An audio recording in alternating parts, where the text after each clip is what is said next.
Hi. So today we're going to venture back into mythology, an area that I really liked because I think it's good, especially when it relates also, as I do it, with the DNA and the cultures and the archaeology. It puts stuff into context in a way that just looking at anything separate, it just doesn't. Just like I really appreciate how Dylan, like with the old copper culture, doesn't just look at copper artifacts, but also looks at the ways they're living in the environment, the way the environment is, and changes how they may choose to live or be forced to live. And then the different tools that relate specifically past just the copper in that environment. I feel like that it's important to get this broader thing, not just with the stone tools or the life ways, but also the beliefs. Because when we put everything into context, then it's like seeing more of the full picture of the people. Because I feel like too many times we like magnifying glass one area and you're really missing the context that's larger. So yeah, it's pretty spot on. Thanks. So next time, so people know, we're gonna go each time we're gonna go back and forth, mythology, archaeology, mythology. So next time I want to go back in a sense to the boats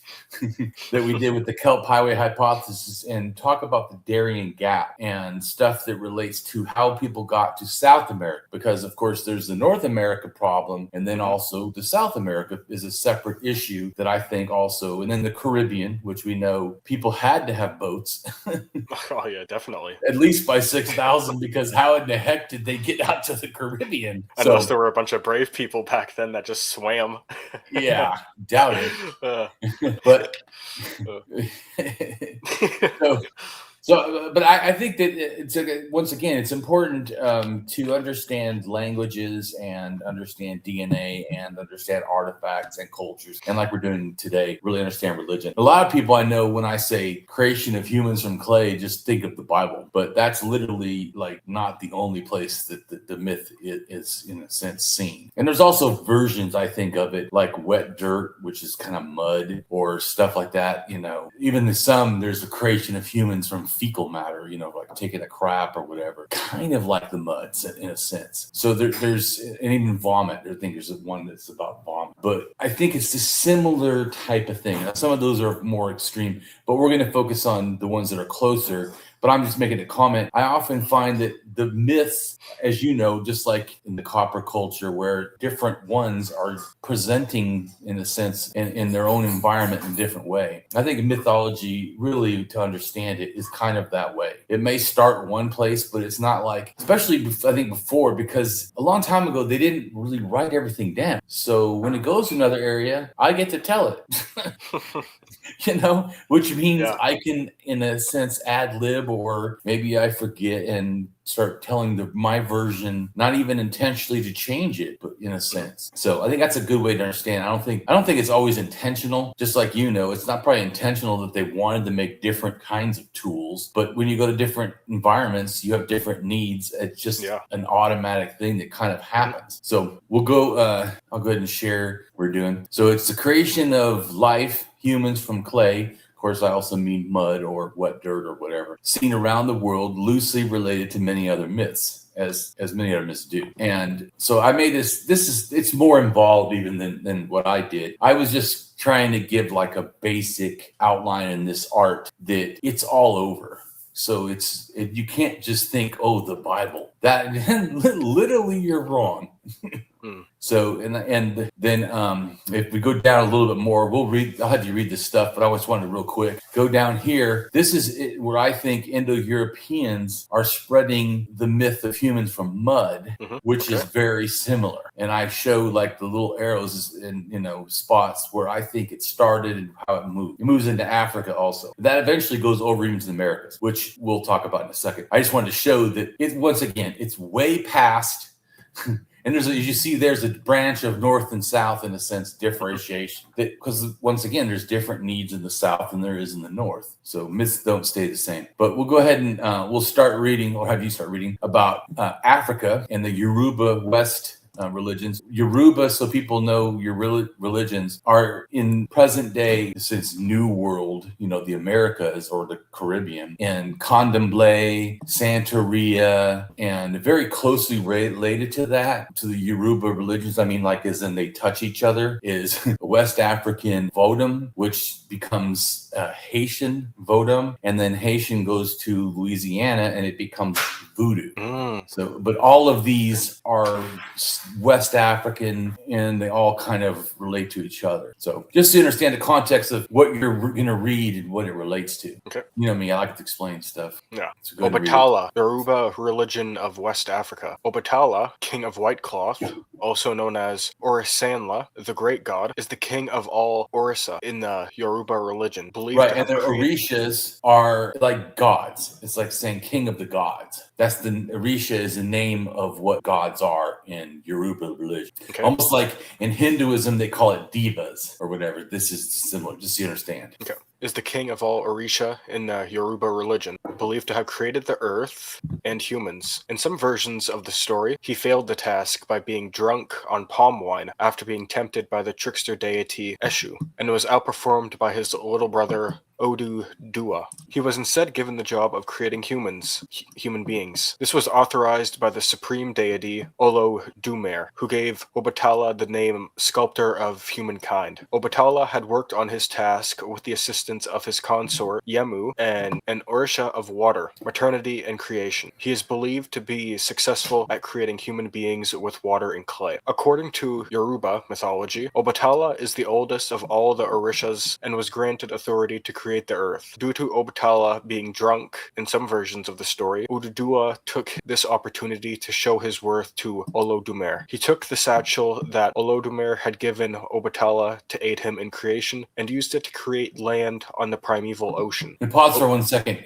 And we're, of course, going to do, I told you later, a videos on just the primeval ocean or the primeval sea or the cosmic ocean. It's the same place in the Egyptian mythology that the mound of creation comes out, which relates to the pyramids. Okay. Odudua did such a great job that Olodumer granted him the title God of the Earth. Obatala was then given the task to create human beings. With this task, he took a long gold chain, a snail shell filled with sand, a white hen, a black cat, and a palm nut, and climbed down to the end of the chain. He released the pause for a second. When it says a white hen, all chickens come from China, and I don't think they got over to Africa, like Egypt, I think until like 4,000 or 5,000 or maybe 3,000 something. So it just gives you a context of how old this myth has to be, or that the myth's older and then they added this chicken thing, the hen, later. Because that's what I had in mind. It can't be over 5,000 for sure. No way. He released the white hen, which spread the sand from the shell onto the ocean to create mountains and valleys.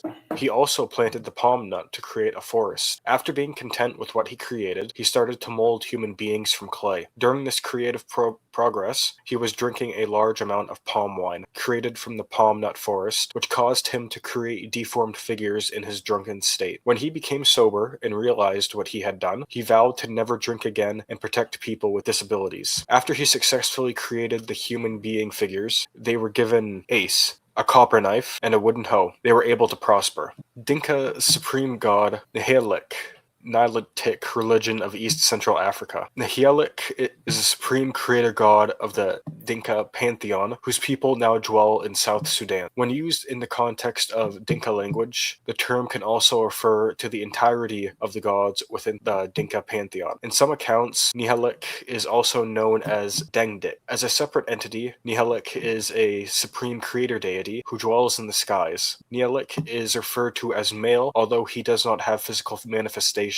Nihilik created the first humans as well as the universe and everything in it. In Dinka people's daily lives, natural phenomena that appear from the sky, such as rain and thunder, are considered a sign of Nihilik's presence on Earth. Nihilik is considered the leader of the Dinka pantheon, yet, at the same time, the term Nihilik is often used to describe the influence of the Dinka pantheon as a whole. It is said that Nihilik created the first humans from clay.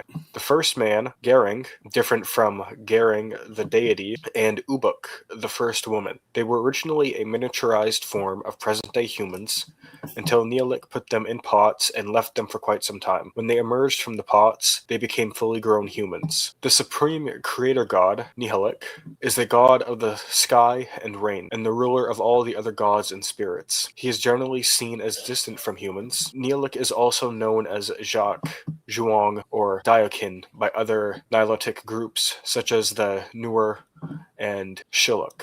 Neolith created ex nihilo and rarely involves himself. Pause for a second. Do you know what that means? That means creation from nothing.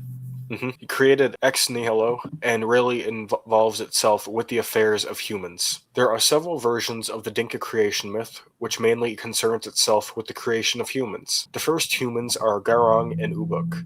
In some cases, Neolith created humans by blowing them out of its nose. Other accounts say humans originated from the sky and were placed in the river where they came as fully formed adults. Other accounts say that humans were molded as clay figures and moved to mature and placed to mature in pots. Garing and Abuk were made out of the clay of Sudan. Konvum, supreme god, Mabuti, Bambuti, mythology, Bantu related. Konvum is the supreme god and creator in the mythology of the Bambuti pygmy people of Central Africa. He is the great hunter, god of the hunt, and carries a bow made of 2 snakes, which appears to mortals as a rainbow. He rules the heavens, and when the sun sets, he gathers pieces of the stars and throws them at the sun, so that it may rise the next day in its full splendor. He contracts people by means of the mythical elephant Gor, the Thunderer, or through a chameleon. Konvum created black and white people from black and white clay, and the pygmies from red clay. For them, he also created the jungle with its lush vegetation and animal life. The Mabuti people, or Bambuti, are one of several indigenous pygmy groups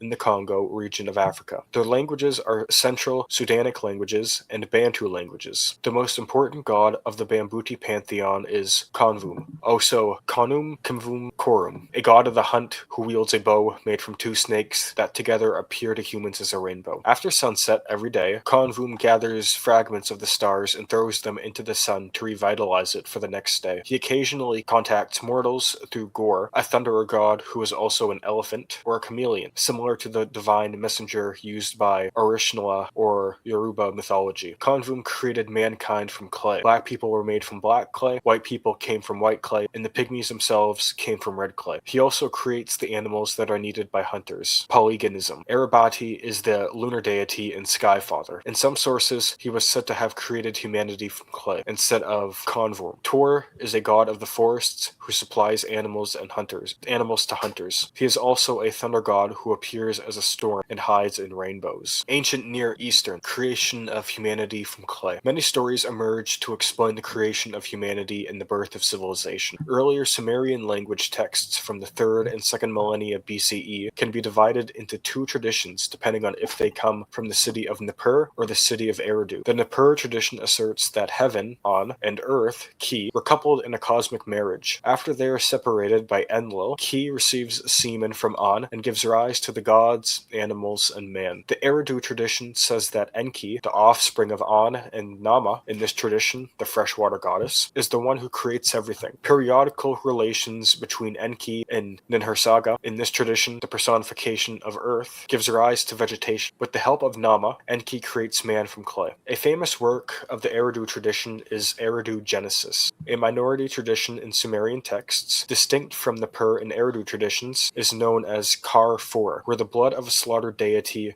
is used to create humanity for the purpose of making them build temples for the gods. Later Akkadian language tradition can be divided into various minor cosmogonies of significant texts like Enuma Elish and Epic of Atrahasis, and finally the dynasty of Dunum, placed in its own category. In the Atrahasis epic, the Anunnaki gods forced the Igigi gods to do their labor. However, the Igigi became fed up with the work and rebel. To solve the problem, Enlil and Mami create humanity by mixing the blood of gods with clay, who in the stead of the Igigi are assigned to the gods' work. In the Enuma Elish, divine blood alone is used to make man. Right, so it just shows there's different versions and they change. And also, if you notice the time too, 3rd and 2nd millennium is basically 5,000 to 4,000 years ago. which is important because these movements, like in these red arrows in this picture below, I think relate to after 5,000. And then I show one picture here of the qDNA, how it goes over its migrations, and then also cDNA and its migrations over, and which is important because I think that eDNA from Africa, which we know for sure got up into the Balkans by 5,000 years ago, would have gone right past where the myths were of humans from clay, and then taken them, I think, to the steppe. And then the steppe then takes them to Siberia, who then takes it to the Americas, and also takes it down to India, which, going back up to that picture where I showed the dispersal, that it kind of explains it. So see, what I found interesting reading about the African one with the clay, how it mentions putting people in pots, because the pots, you're making those from clay. Yeah, for sure. So that's interesting. You're putting like little, what would you call them? Like prototype, not even prototype, just like raw, unmade people into pots to let them mature. Which is interesting, that because I'll show you a picture. There's mythology of that, but there's also people like little figurines being made in clay that have people sitting inside of like a clay bowl. I think it's probably deities, but you can see where it's a similar type of thing. Although it's older, it's closer to 7,000 years old, but that's not humans from clay. It's probably, I feel, probably just deities, but you can see that, yay. You're like, oh my God, that's insane. So the one in the top left corner, right, it shows how this stuff went from Chattelhoyic DNA and then split into two different ways around the mountains. So that helps you understand where the ideas are coming from. And then the next picture on the top, there's two pictures. I know I put the ones in the middle right there, 4 different pictures showing 4 different groups and 4 different types of pottery all related to them, because they were moving. So the one that's on top and on the left, in a sense, has a little bowl. It may be hard to see, but has a bowl, and that bowl has 2 little people sitting in it. So it could be that they filled it with water, and that was part of the mythology. I don't know. And then also there's a culture right next to it also has a man and a woman sitting, and then the culture right north of it had like a 4 foot by probably 5 foot or whatever ritual altar or something that looks like a male and a female something type of. It's almost like a combination of a house and people, because you see a lot of that type of clay model from that area back then. Right. I have a close-up of that. And it's interesting because even before you brought up this artwork, I was thinking about this whole region, like the old Europeans, like Maria Gimbutas's work, because they made a lot of clay figurines. Correct. But you can see how this one is definitely, this is what I'm talking about, is the bigger, statues. These are not like small, these are huge, like 4 feet, 5 feet high, or they're 5 feet wide or something. They're huge. But I think they definitely represent probably divine couple deities or whatever, but they're 7,000 years old. But I was just saying, so there already is people, or figurines or whatever, probably deities related to clay. That's all I was trying to say. So it's not like it's a totally new concept, as you know. So like I said, I'm just trying to show here like how I think it moved DNA wise, because this is just showing the DNA movements and then the cultures that they're touching in the time. And in a sense, this is just my thinking, and we're not going to read about this. People can read more if they want to understand more about what we're talking about, because then I think it goes into Far East Siberia or Far East Russia and crosses over at least 5,000 years ago, goes down to Tlingit 5,000, which Tlingit is somewhere around there, and then goes down into, in a sense, the area of Seattle, sort of, or Vancouver Island.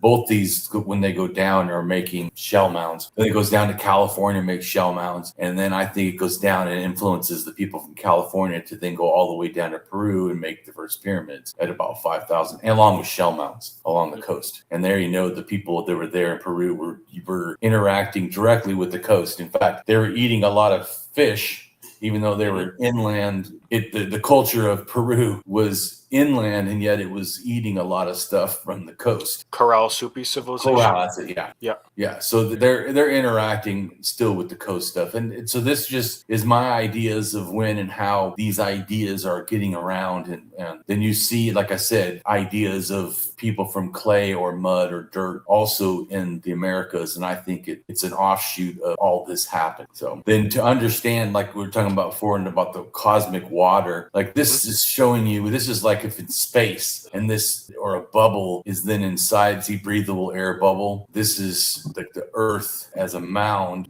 inside of all this water. And then the Babylonian belief is also a similar thing. Like, even though there's different numbers here, I don't know why they gave different numbers, because every single one of the numbers is the same thing, a cosmic ocean. I don't know why someone numbered it all over the place, but there was a video of Irving Finkelstein. Yeah, he explained it. Yeah, he talked about this thing and the different numbers, like especially for the triangles. They're talking about different regions that I'm not talking about the outside regions. I'm talking about. You're talking about the circle water, the blue water. Yeah, I know that there's different like names written on here. I'm saying I don't know why that they felt a need to do that, since it's all the same thing. Yeah, I get what you're saying. Yeah, the blues. The circle is the same thing, which it says here. This is, shows the thing. 1417 is the ocean. What it means is the cosmic ocean. Salt water. The belt symbolizes the goddess of salt sea serpent, Tiamat, surrounding the earth since creation. She is the cosmic Abzu, the flood, where the primary source of the Leviathan, which is the Bible myth, a human consuming cosmic sea monster. Right. And cosmic sea, they're talking about space or whatever, so people understand. Which relates to the ideas of the firmament and all that. We're not going to get into all that. We'll do a whole video on firmament, primal sea, and all this stuff, which is a very common cosmology all over the Middle East. All the cultures pretty much have the same sort of thing of this cosmic primordial ocean, which this right here is saying how ancient cosmology shaped everyone's theology. Once again, just like the myths of the, humans from clay are not, special. Neither is the cosmic water special. It's actually a belief all over the place. Yeah. And this right here shows like all the over the world where this, in a sense, they call it primary swamp. What they mean is waters. It's the primordial waters. It's just, that's what they're calling it. But it's the same thing we're talking about. And you notice it's on a few places. I don't think I have heard of this one before, the primary swamp. Right. So yeah, I'll just give you a real quick understanding. We're going to do a whole video on you'll understand all this. Like I said, that's why I said it's hard if you don't know what I'm talking about to understand. It is the same thing. It's the cosmic ocean that we just talked about with the Sumerians and with the Babylonians. It's the same thing. That's the water where the mound comes out of for Egypt, for all of its pyramid ideas. It's the same thing. The earth diver dives into the primordial waters and builds land up. It's the same thing in the Genesis of the Bible, where it says the Spirit of the Lord flew over the water of the deep.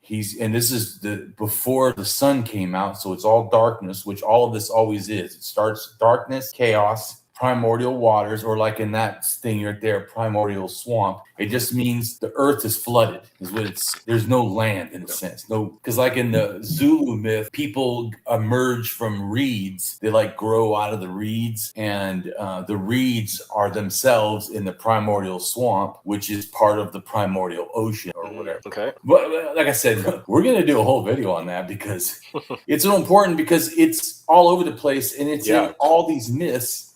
It's the element that it's like pre-creation that everything starts in. And if you don't kind of understand this, if you see that there's quite a few myths, if you don't understand this, you're literally missing how creation happened, and sort of. But like I said, we're not going to go into a deep. I just wanted to show you that, it's all over. And this is also the rainbow serpent. People a lot of times think of the rainbow serpent and just think in Australia. Wrong. Definitely more than just Australia. Which I also, there's not as many.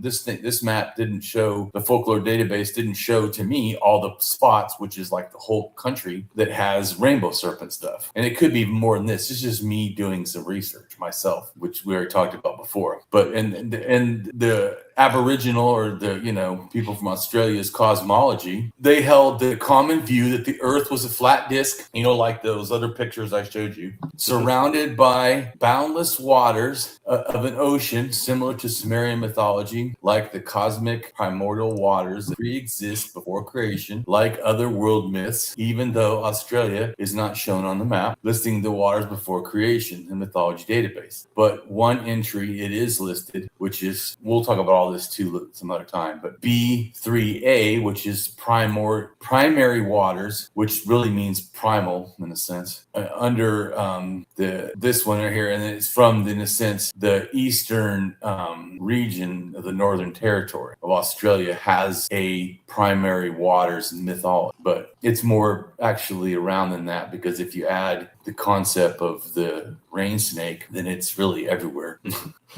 But anyway, so, and just like the other myths, like it says right here, above the world disk is a canopy. It's a sky world, vast and beautiful place, covering so this is so much similar to all the other myths, because, mythology moved in cultural, movement. Like I always say, to me, religion is a cultural product, and it moved in cultural migrations.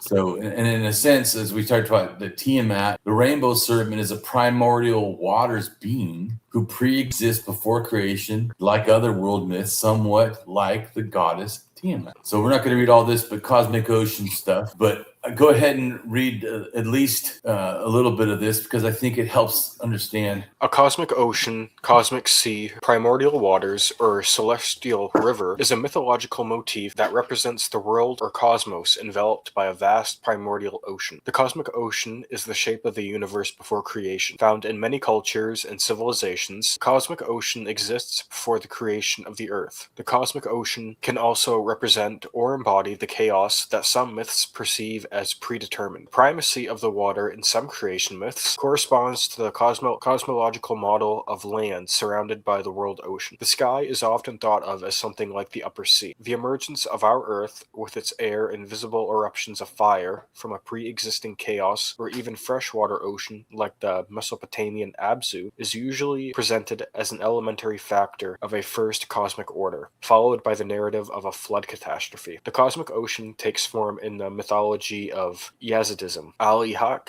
Alavism, ancient Egyptian mythology, ancient Greek mythology, Canaanite mythology, ancient Hindu mythology, ancient Iranian, Sumerian, Zoroastrianism, ancient Roman mythology, and many other world mythologies, just to name some of the many. In Asia and North America, the Earth Diver myth is found. In this myth, a creator being / god dives into the cosmic ocean to bring up and form the Earth. A diving bird, catching a lump of earth from the primordial ocean, often appears in the mythologies of the Native Americans and Siberian peoples. In Polynesian mythology, Maui fishes islands. In Scandinavian mythology, the gods raise the earth, and Thor catches Jormungandr from the bottom of the ocean. In ancient Egyptian mythology, the earth itself comes to the surface in the form of a mound. In Hindu Puranas, the Hiranyaksha hid the earth in the cosmic ocean. Lord Vishnu took the Yaraha, boar avatar, to save it. In Japanese mythology, the islands of Japan arose from dirty foam, raised by mixing the waters of the ocean with a spear of gods, Izanagi and Izanami, etc., etc. In Northwest Coast and Inuit, to me, the similarity in myths between Northwest Coast and Inuit peoples likely relates to a shared mythology coming in with Paleo-Inuits' Arctic small tool tradition from 5,500 to 5,000 years ago, migrations from Siberia. Indigenous mythologies, Big Raven is a central creator figure who fashioned the land, brought light to the world, and created humans and animals. Tlingit tribe from the North Pacific coast tell of Creator Raven transforming himself into a speck of dirt and placed himself in a glass of water from which the man's daughter was drinking. The girl drank the speck of dirt and, in this way, became pregnant. Right, and so to me, right there, that's like the clay. He becomes mud or clay by turning himself into dirt, and then because of that, the girl becomes pregnant. Yeah. No, and even this one story, I wonder how much this one's changed, because it's mentioning a glass. Well, true. I agree with you. Yes. Did they have glasses? I doubt that. but good point. Thank you for bringing that up. No, I just mentioned that because we had talked about that earlier, how these things can change over time, like with the white hen. Right. Yeah, Right. telling it creation story. Well, pause for 1 second though. Oh, So okay. going on what you just said, and that's why I'm saying, well, you got to not just take everything literal. You got to kind of grasp that these were like moving, living things. So you can't go, well, it particularly says dirt, Damien, not mud, not clay. Come on, you got to see that. Does that not make the person pregnant? Isn't dirt put in water mud? Mm. Do you know what I'm saying? No, I know exactly what you're saying because I've encountered attitudes that are pretty similar to that. Like how you can tell the two traditions are related somehow, right, because of like the common themes, common language. But then you'll get like an academic who will try to like debunk you by saying, well, you have all these minute differences, therefore they're entirely separate. Yeah, and they have nothing to do with each other. You're like, well, the DNA does, and the movements did, and the languages did, but yeah, the mythology has to be separate, of course. Yeah. We can't have any connections at all. I've mostly like encountered that with studying artifacts because of the distances between some of them, like just in North America alone. Like I'll give one example that's related to like this water and mud and things like that. They're the artifacts called plummets. They're thought to be net sinkers, and they were mainly produced during the Archaic. You can find them in the shell mounds of California, like 5,000 years ago, and you can find them in the shell mounds of Maine during the same time. And a lot of the forms are similar, and the burial packages that people are getting interred with, they're pretty similar too. Right. And you can tell by not just the exotic artifacts that were moving around, but just like general population movements, with like a DNA and other things like that. You can tell a lot of this stuff is related. Oh yeah. But there's still some academics. They're still working with a somewhat outdated idea that a lot of these tribes back then were mostly isolated, which we know isn't the case anymore, at least not for a lot of them. And so when you talk to somebody like that and say, hey, something like this, these fishnet sinkers or this stuff having to do with water and mud and all that, like, do you think they could be related? And they'll probably say something like, well, no, you see, like this one's a bit smaller, a bit squatter than that one, and they're probably independently developed. Even when you show them all this other overlapping material that's going on at the exact same time. Yeah, I think it's odd, but I don't focus my stuff on trying to challenge the academics and prove to them. I just show why it's reasonable what I think, and why it's not unreasonable for other people to think like I do. Because I do the same thing. I'm not gonna send like 50 or more emails to like an academic saying, hey, why don't you agree with me? Right. If they do, cool. If they don't, well, that's on them. If they feel that what I present is not reasonable, they can show me why that's the case. But as you know, most of them have not done as much research on mythology as I have, especially also in connotation with the DNA, the languages, and the migrations, and all cultures all over the world, like I have. Which is why I can come up with understandings that other of them, could either feel uncomfortable or not understand, because they don't get that broad perspective I do. Yeah, and that's the thing. So like for like a typical academic focusing on a specific area and a specific time period, right? They'll have their ideas. They've probably written some articles. Maybe they've contributed for a book or two. Maybe they have their own book that they've published with their own ideas. But then somebody like you comes around who's researched all this other stuff. You can see the connections, not just like in specific regions, but across time and across continents. Yes. And so like somebody with all your ideas, seeing how all these things relate, going up against somebody who specializes, it might be hard for them to grasp what you're getting at, because you're drawing from all this information. Correct. Yeah, so I understand too that if I don't know something, I feel uncomfortable, and so I don't, like say, some people get mad when people don't agree with them or don't see it their way. I don't, because I know this is complicated. I've studied this for years. I've looked at all kinds of sources from so many places. I know that I didn't feel comfortable to say the stuff I do now until I did understand. So I can grasp how for other people it feels like, I don't know. I don't think that it's a bad thing to be skeptical or to not claim to agree or know things when you don't really understand. What I do have a problem with is someone saying that because they don't understand, then I can't understand. Oh yeah, that's a problem. No, I understand.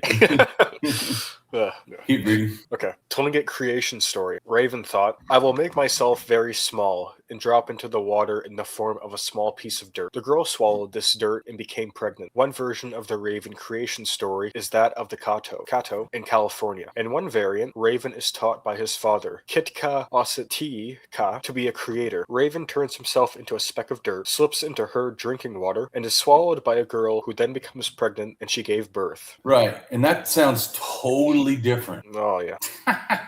Yeah. Yeah, Here's like what's 180 degrees in the opposite direction different. Right. Yeah. Here's what's even more interesting. Both of these are Nadain languages, even though they're separated by thousands of miles. Oh, maybe because religion's a cultural product and it moved in cultural migrations. Yeah, maybe that's it. Maybe you might be onto something, Damien. Maybe I did a little more research than some people. just a little bit. You read that final chapter nobody else thought to look at. Yeah. It gave you all the answers. Yeah, right. In fact, someone before asked me, Damien, what book do I read to this? I'm like, there really isn't a book to point to that helps all this. No. It's much more complicated than that. Oh yeah, and even if you read the books and articles and like you digest all the information in there, you still have to spend time to work with it to figure out how all these like facts and concepts work together. Oh, absolutely, which I try to do for people so they don't have to. Because as you know, I'm not actually trying to come up with some academic theory, because some people think I am. Why don't you write a paper? Yeah, that's actually not my goal. I'm an anarchist. My goal is not really that. My goal is the simple thought that knowledge is power. I want to give knowledge of power, in a sense, to people, the ordinary people, for free, so they can become empowered. Especially because, as an atheist, I know people are hating, say, gay people or women or other cultures or other religions because of their version that it really is not different. It's just like a little different version, like languages. All these little branches are sort of the same thing. Yeah. So my point is that I hope that this frees people. So my goal, in other words, my goal really isn't, I'm going to teach archaeology. I'm going to teach mythology. That's actually not my goal. So if you think that's the goal, then you're misunderstanding. My goal is, by understanding humanity in its fullness, you realize we're all connected. We all matter. We should stop hating people, even when they're different. Yeah. Yeah, well said. Yeah. Kato mythology may seem similar to Tlingit for a reason of relatedness, as Kato language is related to Tlingit, as Na-Dene language family has two subdivisions, Tlingit, 5,000 years old, and after 5,000 years old, Athabascan, which splits to Pacific Coast Athabascan and California Athabascan, which then links to the Kato/Kato language. Moreover, to some linguists, posed that the Na-Dene family, thus pre-Tlingit, is related to the Yeniseian languages of central Siberia, of which the Ket people on the Yenisei River relate, creating a Dene-Yeniseian family. Tengrism is a belief system originating in the Eurasian steppes, based on By the way, it's probably about 5,000 years old for Tengrism, just so you know, which goes with all this other stuff that I already showed you. Tengrism differs from contemporary Siberian shamanism in that it was a more organized religion. It generally involves the titular sky god Tengri. It was the prevailing religion of the Gokturk, Hun, Xianbei, Bulgar, Xiongnu, Yeniseian, and Mongolic peoples, as well as the state religion of several medieval states, such as the First Turkic Khaganate. Okay, Khaganate. That's like kingship or whatever. The Western they don't call Turkic, it that. They call it a Khaganate. So it's like the paramount clan thing or something, or a king. Okay. The Western Turkic Khaganate, the Eastern Turkic Khaganate, Old Great Bulgaria, the First Bulgarian Empire, Volga Bulgaria, Khazaria, and the Mongol Empire. So just a few, right? Yeah, just a few.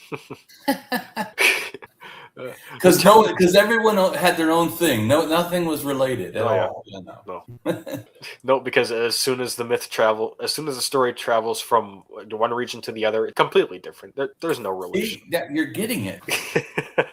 Doesn't that sound more wild than what I say? It does.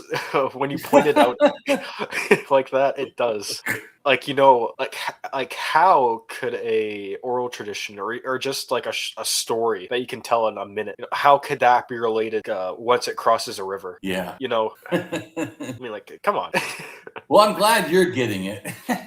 Well, no, because it sounds absurd when you point it out. Right? Like, of course they're going to be related. I mean, you're going to get your regional differences, but like when you match everything up, the artifacts, the DNA, if you can track the migration to see where that thing went to. Right. That's why I said I can't wait Yeah. until you put maps together where you have both the mythology that's moving and the artifacts. That would be really awesome. Yeah, I'm getting there. Well, I know. And like I said, I think before you do it too, it helps to get what I'm trying to do is get you into this to where it's becoming more understandable and normalized to you. The term Tengri can refer to the sky deity Tengri Etseg, also Gok Tengri, Sky Father, Blue Sky, or to other deities. While Tengrism includes the worship of personified gods, Tengri, such as Olgin and Keira, Tengri per se is considered an abstract phenomenon. The name Tengri, the sky, is derived from Old Turkic, tank, daybreak, or tan, dawn. Meanwhile, Stefan George has proposed that the Turkic Tengri ultimately originates as a loan word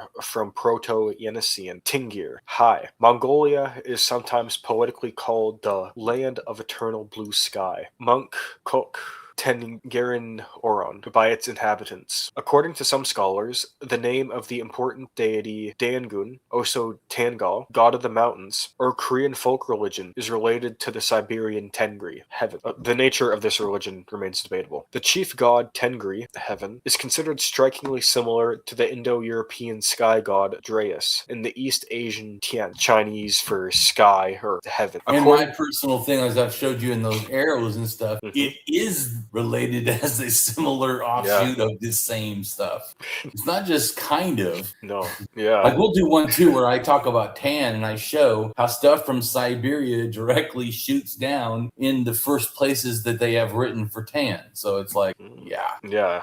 Probably more than a coincidence that the two look and sound pretty similar. Yeah. According to many scholars, it was originally polytheistic, but a monotheistic branch with the sky god Kok Tengri as a supreme being evolved as a dynastical legitimation. It is at least agreed that Tengrism formed from the various folk religions of the local people. It may have had diverse branches. On a scale of complexity, Tengrism lies somewhere between the Proto-Indo-European religion, a pre-state form of pastoral shamanism on the western steppe, and its later form, the Vedic religion. The structure of the reconstructed Proto-Indo-European religion is closer to that of the early Turks than to the religion of any people of Neolithic European, Near Eastern, or Mediterranean antiquity. I think that this is likely because Pontic Caspian steppe Proto-Indo-Europeans 6400 to 3500 BCE or 8400 to 5500 years ago worshipped a sky god, Drais Pruter, which is sky father. Drais Pruter. Yeah, it was that little word, that little letter. I've heard people pronounce it. That's the only reason I know. Because I also am terrible as hell at pronouncing the names right. I know the information, but I mean, some of them I can work with, but when it comes to like these ones with a bunch of accent marks and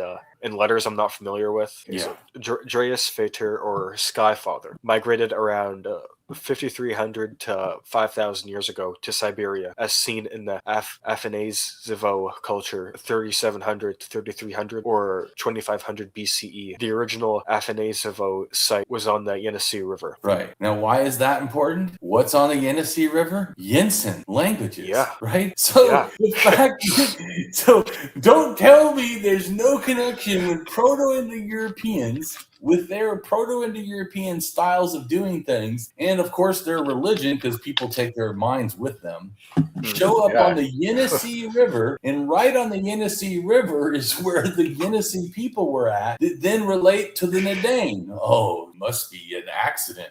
Yeah, go figure. Right? So it's not like I even have to say, that they went 300 miles. They literally are on the exact same place that the other religion and language starts from. But I know it's too close of a connection. It has to be an accident. Yeah, especially that far back in time. Right. So there's more here. We're going to skip this Okay. because I don't want to go into all this. Let's go back to the Cato mythology, No. the two gods. Okay. Kato/Cato mythology. Two gods, Chenesh, or Thunderer, and Nagaicho, Great Traveler and Earth Shaper, in the context of a flood myth, where Nagaicho helps reestablish. Oh, I'm sorry. No, read the one above it. I forgot because I'm like looking at it. Oh, that's right. I just don't want you to read too much stuff. But here, let's start with Sumerian myth first. I apologize. Okay, so yeah, this one Sumerian myth, Siberian, excuse me, yeah, because that then becomes over to the Americas, which then leads to Tlingit, and then later to the Cato. So okay, I'll start there. One Siberian myth has as its creator the god Ogun, who saw some mud floating on the primordial waters and a human face reflected from the mud onto the waters. So he instilled the face with life, and this was the first human, Erlik. Erlik was, in fact, the devil, who, although expelled to an outer region, always returns to undermine Ogun's creation. Right, but you still have the mud in the water, right? Just like the Tlingit myth and the Cato myth, where the mud is in the water, right? Yeah. And then it ends up producing life. Yeah, but it's interesting with this one. It has that twist where that clay, the first human, it's the devil. Yeah, right. Yeah, so that's pretty interesting. That first human. Cat. Okay, so do you want me to finish with the cat? I just had forgot that was about the mud or whatever in the water. Kato/Cato. Sorry, real quick. Because I wanted you to see that we talked about the Tlingit, the dirt becoming in the water and the chick becoming pregnant. And then the Cato also believes that. I was just showing you, here's the the Siberian one where it probably came from. And it also has mud in the water that becomes alive. Kato/Cato mythology. Two gods, Chenesh, or Thunderer, and Nagaicho, Great Traveler and Earth Shaper, in the context of a flood myth, where Nagaicho helps reestablish the world. They stretched the world, propped up its four corners, created flowers, clouds, and other pleasant things. They created a man out of earth, putting in grass for the stomach and heart, clay for liver and kidneys, pulverized red stone mixed with water for blood. They split one of his legs to make a woman. In Inuit mythologies, while the first man, in some accounts, comes from a pea pod, the subsequent creation of a woman were additional beings from clay. Man came from the pea pod from a vine made by the animalistic deity Raven. In one story, as soon as the child was born, Raven and man took it to a creek, rubbed it over with clay, and on the third day, the child became a full-grown man. Raven took two pieces of clay at the water's edge and shaped them like a pair of mountain sheep and waved his wings 4 times over the pieces of clay. They then became a full-grown mountain sheep. Raven took 2 more pieces of clay and shaped them like tame reindeer, waved his wings 4 times over them, and they became alive. Again, Raven took 2 pieces of clay and shaped them like the caribou or wild reindeer, waved his wings over them, and they became alive. Raven went to some clay at a spot distant from the clay, of which she had made animals, and made of the clay a figure almost like man. When the clay was shaped, Raven waved his wings over it, and the clay became a beautiful girl. Raven took the girl to man, saying, "There is a companion for you." Yeah, but of course it's totally different. Yeah. Yeah, completely distinct. There are different stories about how Raven created the world and the first men among the Haida tribe of the Pacific Northwest. Some of them have the raven forming the first people out of clay. In a version of the Haida story, after the Great Flood had at long last receded, humans came from a giant clamshell. First one and then another of the little shell dwellers emerged from the shell, the first men. Raven began to search for the girls, for it is the way of things in the world that there are both males and females of every creature. Somewhere there must be girls. Raven searched and searched. Under logs and behind the rocks he looked, but he could not find the hiding place of the first girls. Raven spotted some giant chitons clinging to the rocks. These giant shellfish had but one shell. Inside was a girl. He pried off another, and another, and another, and each was a girl. They were very similar to the creatures he had found in the clamshell, but more like the chiton, softer and rounder, in contrast to the hard shell and strong muscles of the clam. In one version of the Haida story, Raven mates the chitons with the groins remains of the men from the clamshell. In the first Haida, both men and women are given birth from these, and since that day, Raven has never been bored. In fact, at times, he has almost regretted bringing the first men and women together or assisting in their creation. Right. The next picture you see is humans from clay, from the motifs of E1, E1A, E1A1, E1B, E1B1, E1C, E1D, and E1E. And it explains different ones. I want you to go ahead and read those. E1. The first human being was created, made by a certain character. It did not exist initially, on Earth, underground, in the sky, in a small container, and did not arise spontaneously. Only variants that specify the material from which humans were created, or that refer separately to the creation of the human figure and its ensoulment, rather than simply to the fact of creation itself, are taken into account. E1A. The first humans are made of fragile materials, clay, wax, fire, honey, etc., and prove to be unviable. E1A1. A deity or ancestor molds people from clay. Some of the figures got wet, which is why there are cripples among people. E1B. A character made of unsuitable material and turns out to be short-lived or poorly suited to performing his functions. E1B1. A man who has married an unusual girl is warned that she must not perform certain tasks or eat certain foods. Other members of his household ensure that the young woman breaks the prohibition, and as a result, she dies or disappears. E1C. Man made from human excrement or Inupiat from carrion. E1D. The first clay boat is made of obviously unsuitable material. E1E. The son of the first human couple initially takes the form of a small plant that has grown from the ground, a stalk. Some motifs with similarities. E4. Creation from mud on the skin. From mud on the skin, rarely from under the fingernails, the character creates the earth, people, or other creatures. That gross. Yeah, that's different.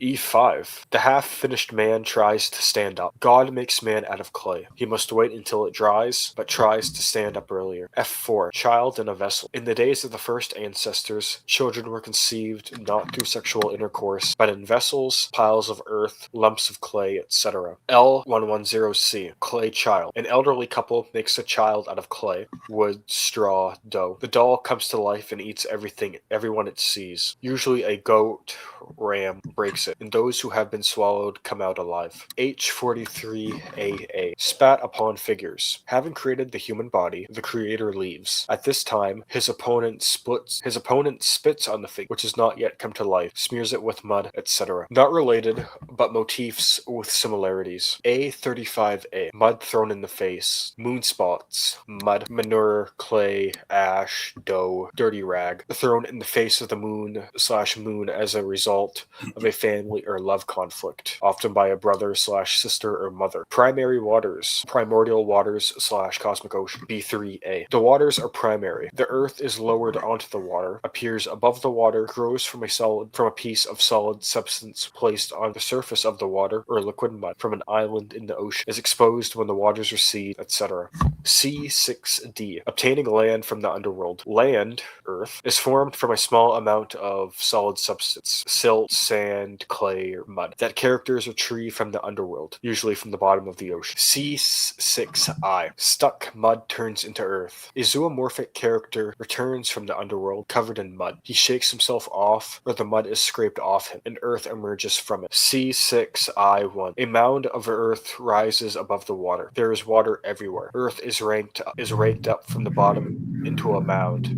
Its top rises above the water and turns into dry land. C6J. Obtaining land in connection with the creation of man. In the same narrative, the story of the creation of man and the attempt to prevent it follows immediately after the story of obtaining earth from the bottom of the sea or from the underworld. M90A2. What did the tree grow from? It should be guessed that the plant grew from a part of the body of a man or a snake, or from dirt scraped off from the body. Enki, lord of the earth, and Ninma, earth/mother goddess. Ninhursag, mother goddess of the mountains/earth. Right, and the reason why both those are shown because sometimes either one of those mother goddesses, earth goddesses, are interchangeable with the other male deity. Okay.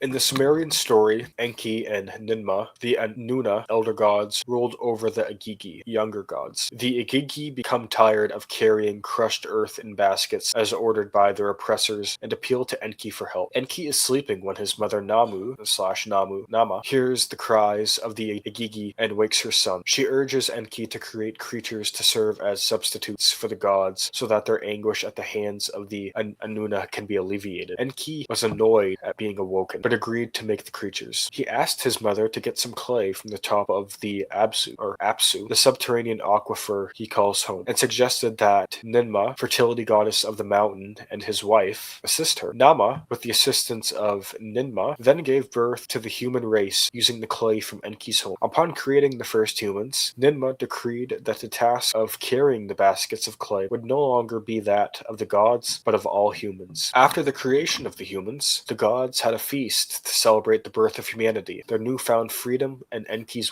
wisdom. During the party, Enki and Ninmah had too much to drink and got a little tipsy, and then Ninmah began to boast about her part in the creation of humans. Man's body can be either good or bad, and whether I make a fate good or bad depends on my will, Enki replied. I will counterbalance whatever fate, good or bad, you happen to decide. Ninmah then picked up the clay of Abzu and proceeded to create a group of humans without assistance. She first created a man who lacked the ability to reach out with his arms or grasp with his hands. Enki destined that man to serve the king because of his inability to steal. Next, she formed a man who was blind, and Enki gave the blind man the gift of music and destined him to become a minstrel of the king. Pause for a second. Just want you to know that some people that believe in ancient astronauts or whatever think that this story right here is explaining an assembly line of or trial and error of creation to humans, for the gods. Total nonsense. It's just a story.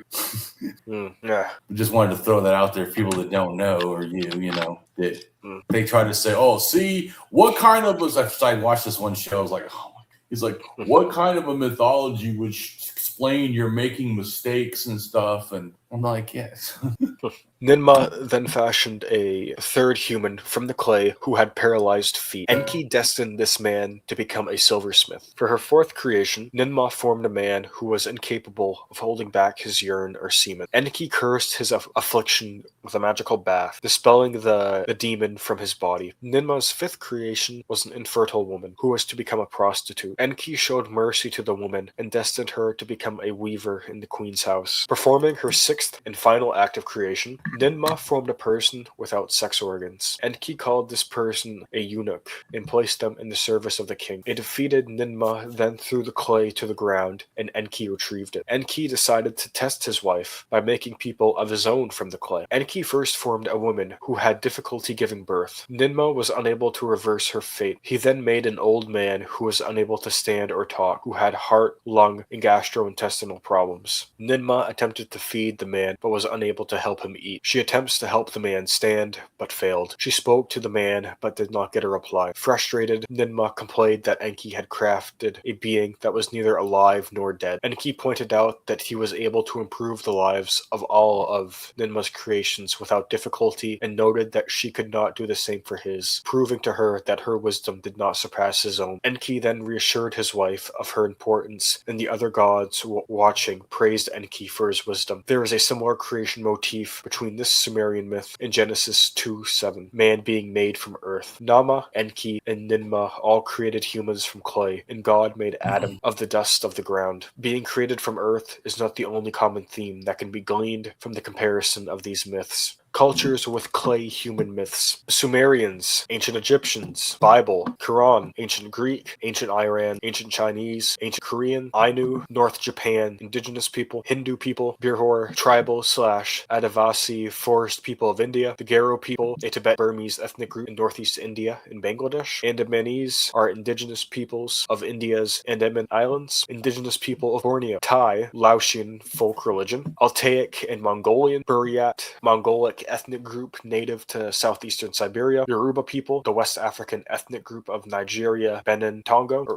Efe indigenous Pygmy people, Democratic Republic of Congo, Malagasy peoples of Madagascar, Songi people, a Bantu ethnic group from the Democratic Republic of the Congo, Dinka people are a Nilotic ethnic group native to South Sudan, Dogon people, ethnic group indigenous to Mali in West Africa, Ijan people in Nigeria in West Africa, Hawaiian people, Maori indigenous Polynesian people of New Zealand, Polynesian peoples, Norse people, some indigenous peoples of the Americas, Inupiat, Alaskan natives, roughly Norton Sound and the Bering Sea to Canada, United States border, Kiich, one of the Maya people, Incan people, a Maran-speaking people in Bolivia and Peru, etc. Right. Quite a And lot of so cultures with clay just human one myths. or two, right? Yeah, just a couple. So just the Bible. Yeah, I think that's the only one I saw from this list. So did you, but before we're going to read more, but to synopsis what you've learned so far, is this more than you thought? Yeah, it's a lot more than I thought. You know, like I'm familiar with the global flood myths, but in not just that, but the Book of Genesis talking about the creation of Adam from dust, Right. and even after Eve and Adam eat the apple, how God says you're gonna return to dust eventually. Right. But you know, seeing it with so many different religions and cultures across the world, it's incredible. Not only that, how the stories are so similar. Right. A lot Like, more than people think. That's incredible to me. Like the Well, distance because once between again, these like I places. say, which makes it clear and understandable, religion is a cultural product. Yeah. In other words, cultures invented these ideas and then they moved the culture idea, then moved with cultural migrations. So when people went, they took their ideas with them and shared them with other people. And thus, amazingly enough, just like they share stone tools or needles or copper tools or whatever, it starts getting. No, I just find that so incredible. Like, you know, with the tools, if you find similar tools in similar environments, you know, it could be coincidence, independent invention, you know, people adapting to similar environments, could be trade, exchange, migrations. But like for stuff like this with the myths, seeing so much similarity in the stories, yet they're in completely different environments, like from Africa to Siberia, I find that incredible. Right. The distance between these places. That's but amazing. once I show the DNA and then the languages and the migrations, then it starts making, okay, I get it now. Yeah, just migrations and trading over hundreds and thousands of years. Well, this is under 5,000. Yeah. Or around that time, around 5,000. Well, yeah, and I'm not just talking about this one. I'm talking about. Well, yeah, like different myths. I'm just trying to say is, you know me. I want you to grasp this on the granular level. Mm-hmm. All of these are under 5,000, 5,000 and under, sometime around there. So it just shows how far it will just spread in such a young time. This is also why I told you before. Sometimes when they go, "Oh, that myth has to be 60,000 years old," I'm like, there was a lot younger migrations that we know, at least I feel we can show with some confidence have to be younger. And thus, some of the ones that the people think are super, super old, they may not be. Yeah, and that 60,000 year old myth idea, that seems like something you'd hear from Australia. Right. Yeah. But I'm just making a point is they'll say stuff like that because they can't understand how it could have gone. But when I try to show, well, yeah, but some stuff is a lot younger. I'm not saying there can't be ones that are that old, but to assume that several of them have to be. Yeah, or to assume that the whole package of myths had to come in with that original migration. Exactly. That is my point too. Because one guy goes, well, anything that's in South America has to be older than 15,000 years. I'm like, what? No, it doesn't. No, not at all. Yeah, exactly. You get what I'm trying to say? I'm not saying that there could be stuff. I'm not against some stuff being older, but I really am against just globally saying stuff, thinking it has to be. I'm like, no.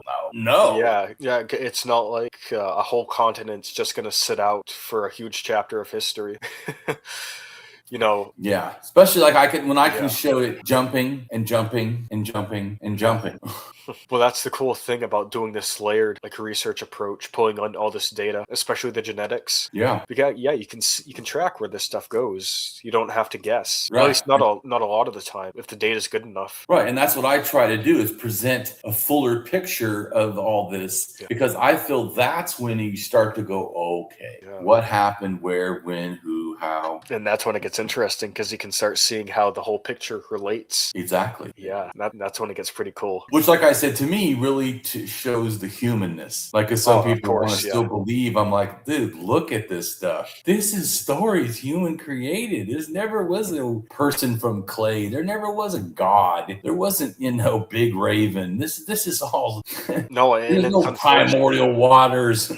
No, and it's unfortunate when you try to explain some of this to people and they just get like offended. Oh, yeah. Especially if they're like a devout Bible believer or like they worship the Quran or something like that. Oh, yeah. They don't want to hear Like this. they'll get really offended. They might even start like attacking you, like not just verbally but probably literally. Some of them anyway. Yeah, I told you I've done street activism. I did it for 15 years, and I definitely had people threaten me. No one physically ever hit me, but I'm also 6 foot, Yeah. and huge. So, and I'm a very strong, aggressive sort of person. I mean, I don't try to be aggressive, but I'm just big and tough. Remember, I used to go to strip clubs a lot. People always thought I was a bouncer, that I worked there because I just looked like someone who would be a bouncer. So I'm just saying, I know that my experience of doing activism on the street, maybe other people's, probably isn't exactly the same. Where other people might actually get absolutely attacked or whatever. But yeah. So, but yeah, people, and like I told you, I definitely had people come at me aggressively. I mean, I remember one time this guy came almost running at me, but I understand psychology, and so I don't make it worse. I try to make it better, and I go, okay, you tell me what you love the most about your religion or your God or whatever. I try to, get them because they want to fight, they want to argue, tell me why you believe it's not real. Why don't you tell me why you believe it is real? Yeah, it's a good starting point. So I try to be, and especially on the street, I try to be less confrontational because I don't. Yeah, I want to. But also, the goal of being out there is not to start fights. It's actually to get people to think, and the best way to get people to think is get them to talk. And so, if they're yelling or angry, they're not thinking at all. They're fighting. So, which is why I have 3 videos that explain how I think people should do street activism, because I don't think it's just something you go out there and have braveness. I don't think that's enough. But anyways, that's just my opinion. But go ahead and read the creation of humans' life from clay. Okay. The creation of life from clay can be seen as a miraculous birth theme that appears throughout the world, religions, and mythologies. It can also be seen as one of gods who craft humans out of earthly materials. As such, this class of story falls within a larger set of divine or cosmogonic origin stories about creation, whether through divine emergence or divine craft. Many religions carry this creation of human beings from clay story. The earliest are the precursors of the Abrahamic faiths, namely the early Mesopotamian religions. Other faiths that postulate the creation of human beings from clay stories include the ancient Egyptians, some African tribes, and the Incas. The creation of humans from clay stories are common throughout the world, including places like Australia and the Pacific Islands, which were not in contact with Islam or any of the other Abrahamic faiths until recent times. It is apparent that folklore tales about the creation of humans from clay/earth/mud are very common throughout the world. Sumerian and Babylonian. The Epic of Gilgamesh states that the goddess Aruru created humans out of clay. The epic goes on to narrate how Aruru also creates Enkidu out of clay as an equal partner in strength for Gilgamesh, mighty in strength. The Sumerian myth of Enki and Ninhursag, states that humans were fashioned from clay to serve the gods. See Enki and the Making of Man. Of note, the creation of humans is portrayed as a contest between Enki and Ninhursag, who take turns finding the correct places in society for the newly created humans. Note further that creation follows a period of gestation lasting 9 days, the poet being careful to note that each day corresponds to a month in the human period of gestation. creation. The Babylonian epic of Atrahasis states that humans were created by Ninhursag, from mixing clay with the blood of a sacrificed god. In context, the elder gods forced the younger gods to do all the hard labor, so the younger gods devised a plan to create humans to do their bidding instead. The sacrificed god Ilawela, also written as Gestu, or Wihila, is a minor god of intelligence. The text states this quite clearly. Ilawela had intelligence. Contrary to what is commonly claimed, the Babylonian creation epic Enuma Elish does not state that humans are created from clay, nor are they created by Ninhursag in this particular version. Rather, they are created from blood and bone. The first tablets uncovered suggested the blood was Marduk's, but later tablets state the blood comes from Tiamat's fallen consort, King. Right, and Murdoch, or whatever, is a male deity, so you know. And Tiamat's the female deity that relates to the cosmic ocean. Okay. And then her consort means partner or, husband or whatever. Similarly, it is oft claimed that Enki, creates humans from his blood, but it is only because he received instructions to do so from the supreme deity Marduk. In other words, this was Marduk's will or plan. Regardless, Tablet 6 of the Enuma Elish does not reference Ninhursag, Ninmah, or Aruu at all, and there is no reference in it to humans being created from clay.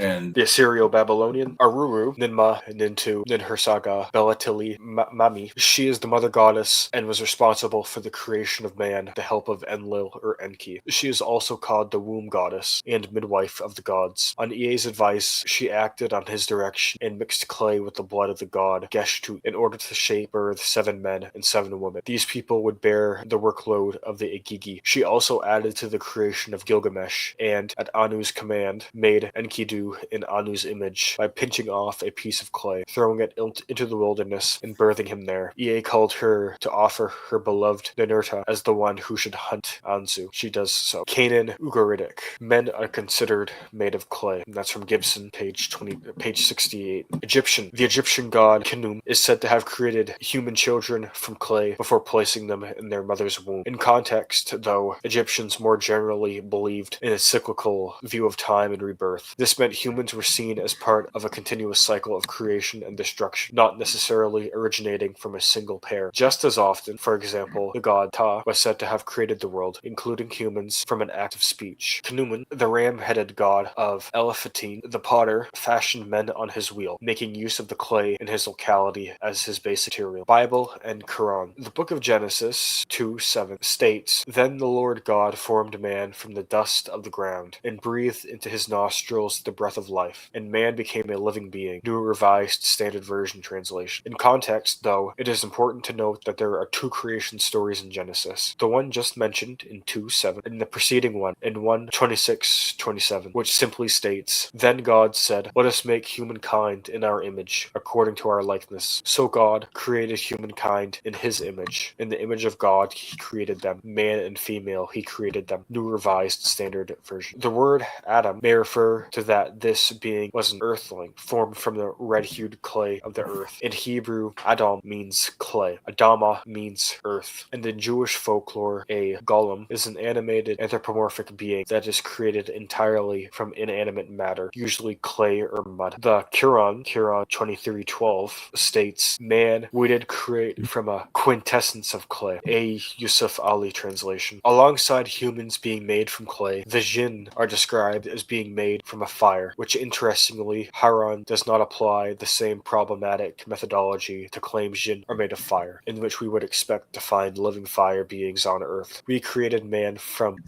sounding clay, from mud molded into shape, and the jinn race we had created before from the fire of a scorching wind. Quran 15:26-27. He created man of a clay like the potters, and he created the jinn of a smokeless fire. Iran. In Zoroastrian mythology, first the primordial ox, Gave Vodata, and subsequently the primordial human, Geomart, are created from mud, while the supreme deity, Ahura Mazda. Greek. In Greek mythology, according to Pseudo-Polydorus, Prometheus molded men out of water and earth. Near the town of Panopeus, the remaining used clay was allegedly still present in historical times as 2 cart-sized rocks that swelled like a human body, or that smelled like a human body. Myths about Prometheus were inspired by Near Eastern myths about. Also in Greek mythology, Prometheus molds a clay statue of Athena, the goddess of wisdom, to whom he is devoted, and gives it life from a stolen sunbeam. Pandora, from Greek mythology, was fashioned from clay and given the quality of naive grace combined with feeling. Asia.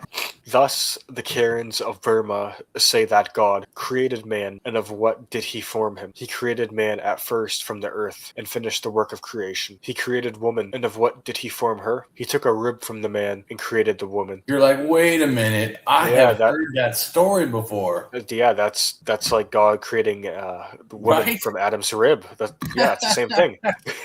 You're like, it just arose separately, no connections at all. Independent idea. Independent invention in number who knows how many thousand. But isn't it good though how even though I know it's a pain to go through all the details, but it's really in the details that you hear the similarity. Yeah, no, and just that one, having that from Burma. He took a rib from the man and created the woman. Yeah. That's a Genesis right there. Right? Yeah. Burma is nowhere near Genesis. No. The Aborigines of Minahasa in the north of Celebes say that 2 beings called Wayland, Wanko, and Wangi created humans from Earth. Said Wayland, Wanko, and Wangi, return and take Earth and make 2 images, a man and a woman. The Dayaks of Sakaran and British Borneo say that the first man was made by 2 large birds. At first they tried to make men out of trees, but in vain. Then they hewed them out of rocks, but the figures could not speak. Then they molded a man out of damp earth, and infused into his veins the red gum of the kumpang tree. After that they called to him, and he answered. They cut him, and blood flowed from his wounds, so they gave him the name of Tena Kampak, or molded earth. The supreme god of the island of Nias, Luozahu, took a handful of earth as large as an egg, and fashioned out of it a figure like one of those figures of ancestors which the people of Nias construct. Having made it, he put it in the scales and weighed it. He weighed also the wind, and having weighed it, he put it on the lips of the figure which he had made. So the figure spoke like a man or like a child, and God gave him the name of Saihai. The Bilaen, a wild tribe of Mindanao, one of the Philippine islands, relate the creation of man by a certain being named Melu. He fashioned them accordingly in his own likeness out of the leavings of the scurf whereof he had molded the earth. And these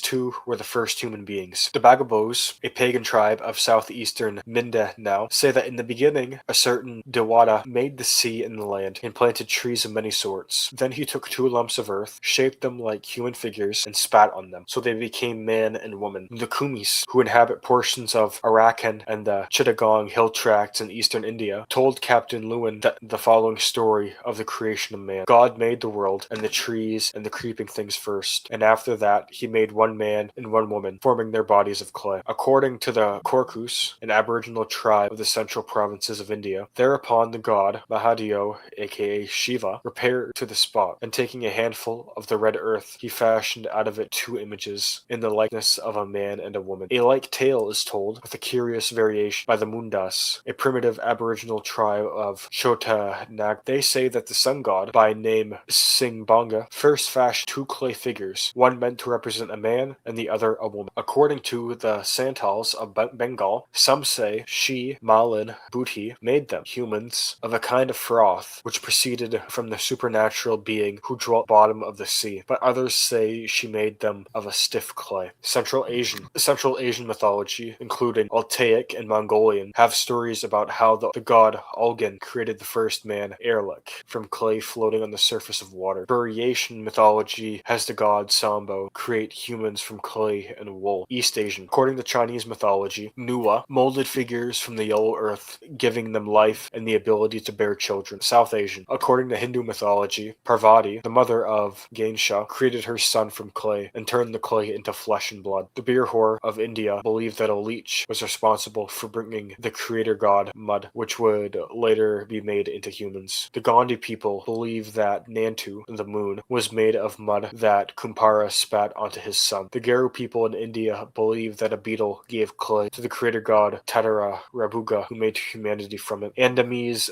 mythology women were fashioned from clay, while the men emerged from split bamboo. Southeast Asian. According to some Laotian folk religion, there are stories of humans created from mud or clay. In Vietnamese mythology, the Ngok Hoang and the 12 Bamu created people from clay. Ara and Irit, two bird spirits from Bornean myth, created humans from clay and the sound of their voices. Australia. Thus, the Australian blacks in the neighborhood of Melbourne said that Punjil, the creator, cut 3 large sheets of bark with his big knife. On one of these, he placed some clay and worked it up with his knife into a proper consistence. He then laid a portion of the clay on one of the other pieces of bark and shaped it into a human form. First, he made the feet, then the legs, then the trunk, the arms, and the head. Thus, he made a clay man on each of the 2 pieces of bark, and being well pleased with his handiwork, he danced around them for joy. Next, he took stringy bark from the eucalyptus tree, made hair of it, and stuck it on the heads of his clay men. Then he looked at them again, was pleased with his work, and again danced around them for joy. He then lay down on them, blew his breath hard into their mouths, their noses, and their navels, and presently they stirred, spoke, and rose up as full-grown men. Right. Isn't it funny? It's like the Bible breathing into them. Yeah, that's an interesting one too. Interesting thread. Not just that, how a lot of them they have an emphasis on like a red material, Right. Like whether red clay or just blood in general. That's interesting. But you see why I think it's important to really understand all these myths, because that's when you start grasping religion as a whole and not as pieces. Like people see religion where I see it like as a jigsaw puzzle where it's all part of this one picture, and everybody else is like, yeah, but my piece is unique. Well, yeah, but my piece is unique too, so not grasping that, well, actually, when you put all these pieces together, you get to see a picture. Yeah, how about that? Who would have thought? But no, while I've been reading this, I picked up on the emphasis on the red, like the red clay or the blood, giving blood to early humans. Right. Like I know like what are your thoughts on how old this one tradition is, like forming humans? It's under 5,000. Under 5,000. This one too. This is humans from clay. Humans from clay are under 5,000. Okay. And how, if you're asking like how did it get to Asia? Well, it went from the Middle East, and then it's possible either the Middle East brought it, or when Africa eDNA went through the Middle East, it grabbed it, took it to the Balkans. The Balkans then have its Proto-Indo-European, not Africans. Proto-Indo-European then goes, as we already talked about, over to Siberia to Yinsen River. The Yinsen River, now no more Proto-Indo-Europeans. Now they're out of it. They just brought it to Siberia. Now the Yinsen people living right where Proto-Indo-Europeans showed up on the Yinsen River then go over to the Pacific Northwest because they're Nadane. Well, but another branch, right, goes down to China. And then from China, it goes to the coast of China, which then goes to Taiwan, which under 5,000, Taiwan starts becoming Polynesia, which then 3,000 years ago goes down to, other places like Australia, or 2,000 to Australia and to Indonesia and all that, and Borneo and all that. Then by under 2,000, maybe to 1,500, it becomes the Maori of New Zealand. So I could show you, bing, bing, bing. Like, well, I'll show you just to understand the what happened from. I have a picture, of course, you know me. I have a picture that shows how China relates to all the way to New Zealand. Because I know that when I talk about this stuff, it seems like wild. Like, how can all these places? Well, it is wild. I'm not saying in any way that this isn't wild. It's just people moved a shit ton. Oh, yeah, and definitely. It is these movements that then spread all this stuff around. And this other thing, too, is that just so a lot of the people in the pseudo-archaeology want like one person to do everything. And I'm telling you, that didn't happen. It was never just one DNA, never just one culture, never just one language, never. So that has to be completely and utterly debunked. That is so untrue. It has nothing to do with reality. Mm-hmm. What is reality is that people shared ideas cross cultures, cross Yep. languages, Mm-hmm. cross DNA. That is what happened. And thus, like I said, it's confusing, but it's understandable when you go back into each little piece and you see where the stuff is happening. Which is why I, have taken the time to look at all this, because it is important to understand. Because and number two, you're coming into to my understanding of this years after I've figured it out. You're not coming when before. If you came like a long time ago, I didn't really know and understand. I was also equally confused. How in the heck? I thought that maybe stuff happened, but I truly understand? No, I did not truly understand. Yeah, and see, for me, like this concept of humans created from clay, I've heard about it before. I've read some of it, but I didn't know how like widespread it actually was. And so, hearing these mentions of mud, water, mud, shells, like we had read earlier with the Pacific Right. Northwest, people coming out of the shells, Right. or just like this like overarching emphasis on clay and red clay Blood for and creating red. blood. Yeah. When I was reading through this, I'm just thinking to myself, okay, well, I wonder how much of this relates to the red ochre idea. Oh, absolutely does. Yeah. The red ochre definitely relates to blood Yeah. and probably relates to reincarnation. Yeah, because like with these, yeah, and that's what the reincarnation idea. That's one of the theories for red ochre, especially Yeah. when it's paired with shells Yeah. and the burials near water. Yeah, I think so. Absolutely. No, I think, But- but like as and you ju- know, it's not just like I don't like some people. They kind of guess a lot. Mhm. I guess less because I know a lot. Hmm. So when I think that things are similar, sometimes, but and also I think too that we have like I watched a show before, and this guy talked about how the poverty point was always thought to be a chieftain, and it was sedentary people, but then they figured out no, it's more hunter gatherers and not sedentary, and it doesn't seem like there's enough differentiation to maybe be a chieftain. And I'm like, well, that's a misunderstanding of chieftains and hunter gatherers that migrate. They're Yeah. not going to show up like you're. So there's a big thing of a simple chieftain as opposed to in a sense, paramount chieftain that's like a king. Those are not the same things. So I think there's a big misunderstanding also that Yeah. they want everything to fit some type of thing that they've preconceived. Not really, just like, why was there be chieftains with people that don't wear clothes? Like in the California, people, the Shumash. That doesn't make sense. You wouldn't think they would have chieftains. I mean, but your understanding is the limitation, not the expression in reality. The expression in reality is there's not this uniform thing, just like the old thinking that used to be where they say that humans, mainly men, are the hunters and women are the, gatherers. That is not, like they say, because I saw a thing that says it was debunked or died. Now it's come back. Well, the reason it both comes back and gets debunked, because both things are kind of, that there are lots of cultures that do that. That's not somehow, you get my point. It's not somehow like that doesn't happen, that you can't point to cultures that do that. Yes, you can. In fact, you can point to a lot of cultures that do that. You see what I'm saying? Yeah. That's not the same thing as saying all cultures do that. You get what I'm saying? That's like saying, well, there's a certain type of thing that's a chieftain. So if I don't see those particular aspects, then I don't think it's a chief. Well, that's because you have a limited concept of chieftains. Not the chieftains are limited, you're limited. No, and see, just that poverty point example, that's a really good one, because a lot of the research papers for that site are freely available. Right. And you can watch the evolution of their thinking, like since the 1970s. Right. Like back then, they thought it was like a moiety system. Right. Like these two groups.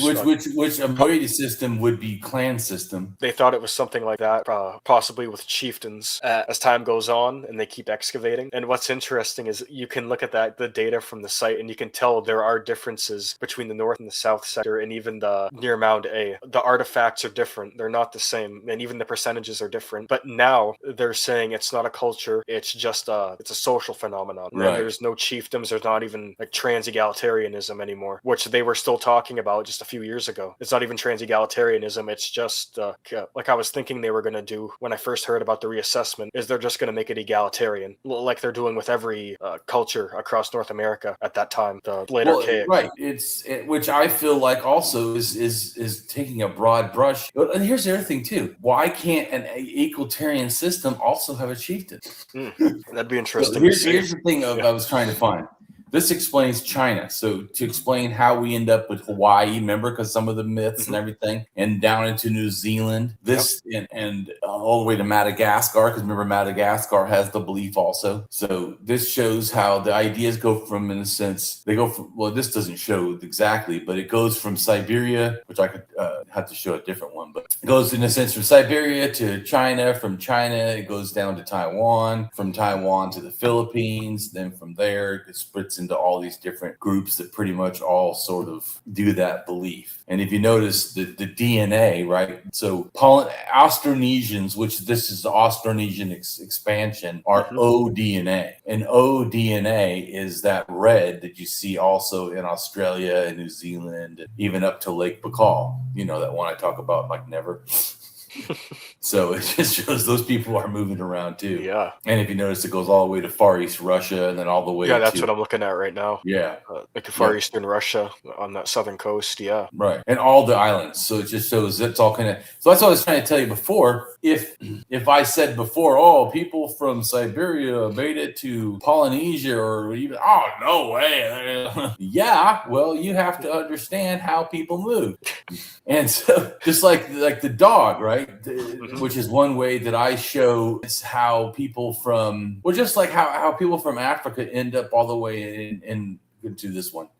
DNA goes all the way over to Japan and to the Ammonese Island. And that's also where the people in the Philippines, because this is showing the DNA goes even to Lake Baikal, but northern Philippines have this DNA, and that's the people there, they call them Negritos, because they were like black people, but they're connected to Asians, supposedly. But that's because they broke off of Asians. They left Africa a long time ago. But it's only a mystery if you don't understand how things move. Once you grasp how things move, then it's less a mystery. Because another thing too, the people down in the Ammonese Island and the Philippines, which are not connected in a direct way, do have some similar thinking and myths or whatever. So it just shows that these ideas that we think, so separate, so, it's not really that way. But it doesn't mean it had to have been just DNA that did it, right? That's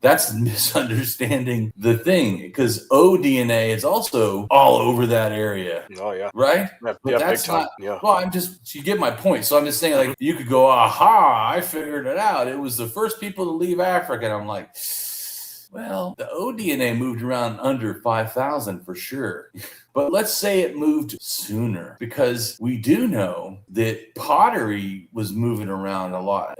Early pottery, like this right here. Here's early pottery. Down at the bottom, number 1 is 20,000 years old. So pottery goes, if you see, went 2 different ways. Went to Japan from the south, all the islands from Taiwan and then over, and then went from the north also. And it changed pottery styles. And John, right there where it says in Sepet John, some of that pottery, which looks also a little different, was cDNA that came over from the north, probably, or maybe from the peninsula of Korea. So, but it went to Lake Baikal, and then that actually pottery goes all the way to Europe and goes to the Middle East, which is important to understand, I feel, because once again, that's how ideas are moving around, which is like important to me, because I'm trying to track how this stuff relates, because it's easy to feel like nothing can be related if you have like no information and haven't investigated how things do relate. And one thing I find interesting about the little pottery image at the bottom, it's neat how like these early pottery forms, they have these pointed bottoms. Yeah. Then when you head up to like the earliest pottery in Northern Europe, it has that same style. Yep. Like really pointed bottoms. Yeah. That's pretty cool. Yeah. Well, it passed, once again, pottery at that point in Europe passed from the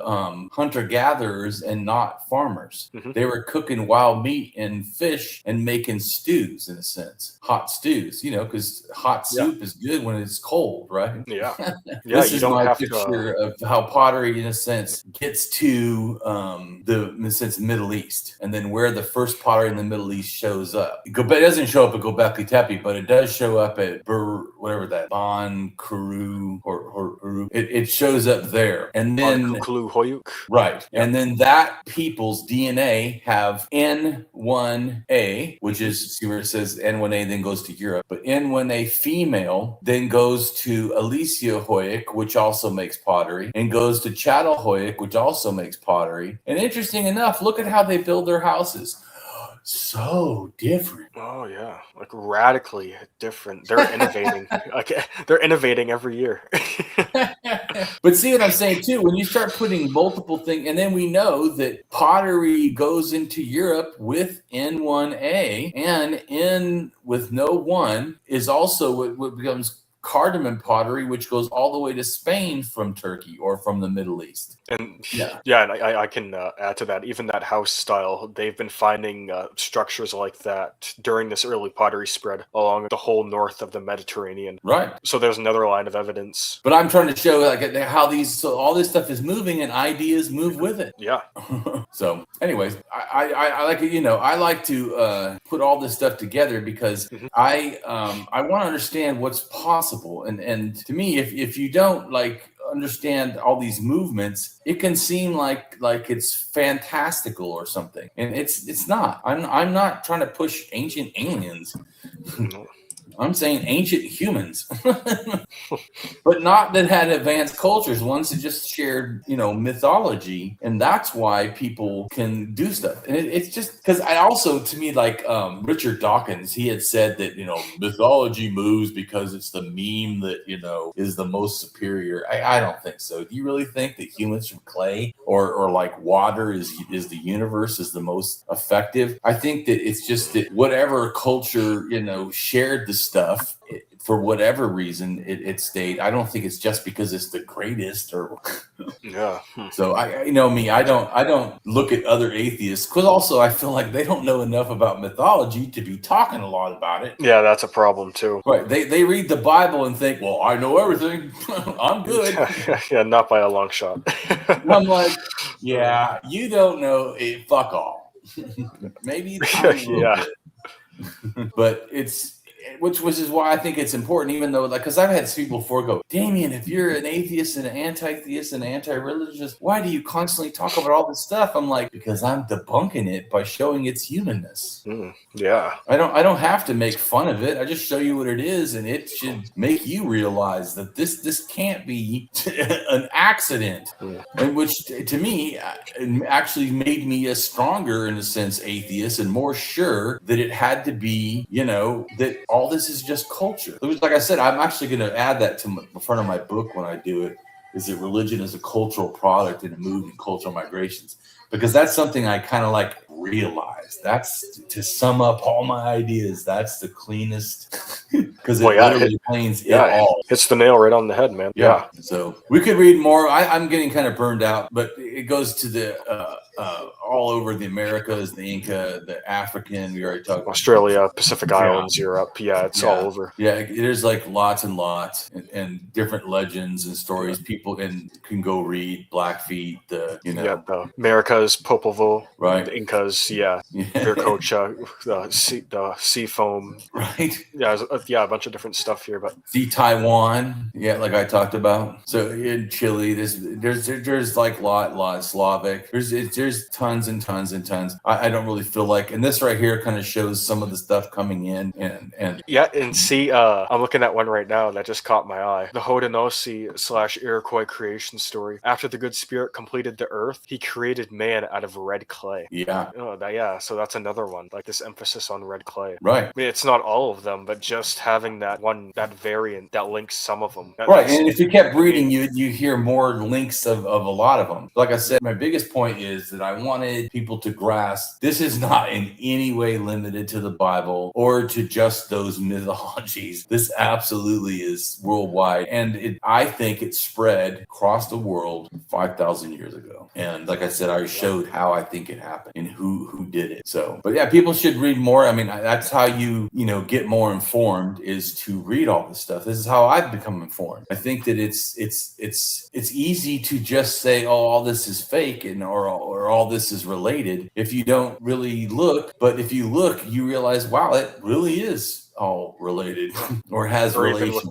Even with what I focus on, the archaeology side of things, a lot of what I learned, I had to do it through reading. A lot of reading. Yep. A lot of reading, reviewing maps, reviewing diagrams, and just taking time to think the material over instead of just plowing on to the next topic. I agree. Yep. And it gets tiresome. It gets time consuming. There's some days I don't even want to, open up my mapping database or even talk to my colleagues because I get so burnt out. But I take my time and I just keep trudging on. Yeah, but I appreciate, you helping in this, because I do want people to become informed. Yeah. I really.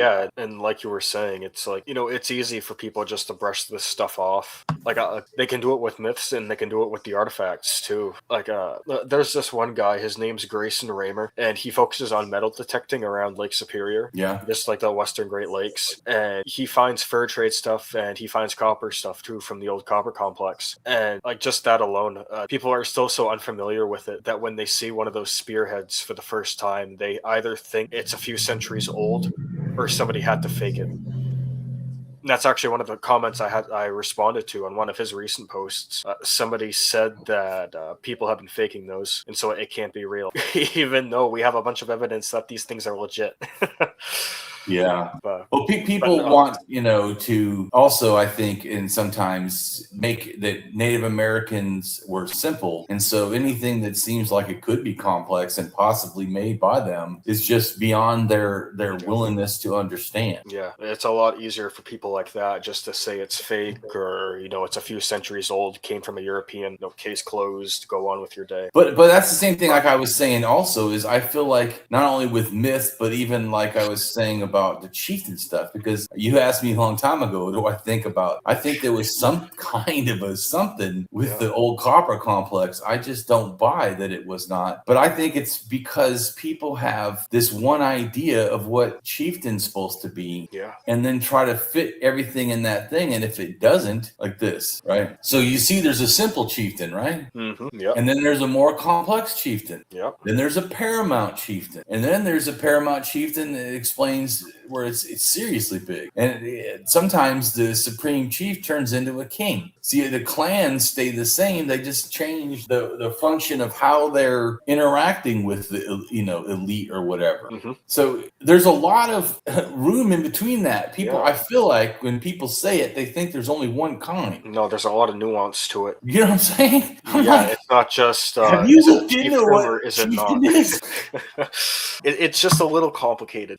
All the the norms, and taboos, and all the different levels you can have. Like I said, so if you said hunter-gatherers somehow get together and all work together, how do you know that particularly isn't a larger tribe that breaks up into smaller clans, does whatever, and then once a year they all get together as a tribe? You know what I'm saying? Because I feel like that, like you said, modis, which is about clans. Mm-hmm. I feel like even clans, which I talked about before, people understand them in a simplified way, and because they're not really that way. And also how clans are expressed in different cultures, or even through time, can change. I really feel that people are limiting themselves more than the reality of what's going on.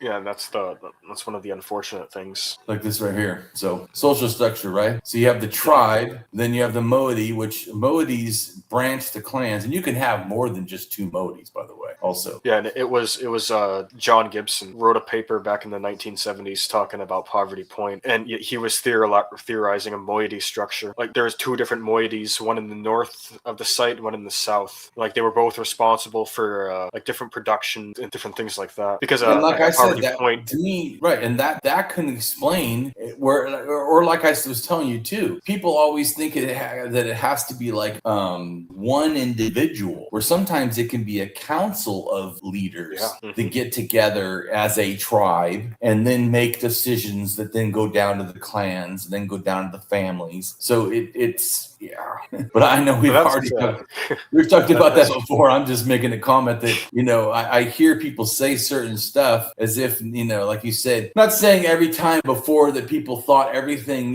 was, say, a clan. It was, but I also think that we know for sure clans show up in the Pacific Northwest 5,000 years ago, at least. Yeah, at least. That's the important part. At least. I'm sure they're before that, but I'm just saying at least. And then those ideas, as I already showed you, shot really fast down to California, down from there down to Peru, so South America, and of course through the area that was the Central America and lower North America, which is Mesoamerica, which then we know that Mesoamerica starts out at chieftains, then goes in a sense later into kings and whatever. So I just think that it's people's limitations. Like I said, that why go. I think before too that people thought it was like a progression, like that when you have enough people together, that group has to get leaders or something. And I don't think that's how it happened. Yeah, like the staircase progression, like you go from simple hunter-gatherer to complex farmer to state society.